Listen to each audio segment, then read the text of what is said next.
पुराना डॉक्टर और पुराना कंपाउंडर जो है ना वो अपने प्रोग्राम के तहत जो है ना पूरा काम दिखा गए हैं, लिहाजा हम गए हैं फंस।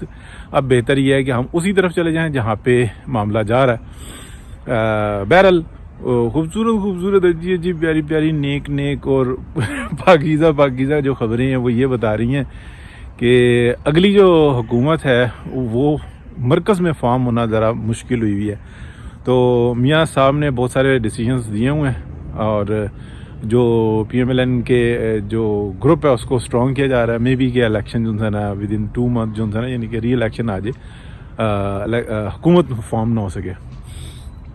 बिलावल साहब अपनी विकेट पे खेलना चाह रहे हैं, जरदारी साहब अपनी विकेट पे खेलना चाह रहे हैं। मौलाना से रब्ता है या मौलाना के साथ जो ज़्यादती की गई है वो बहुत शिद्दत के साथ जो है ना नोटिस के अंदर है। और मियाँ साहब जो है ना वो इस वक्त में मेरा ख्याल है कि अंदर ये इट्स माई हंच कि वो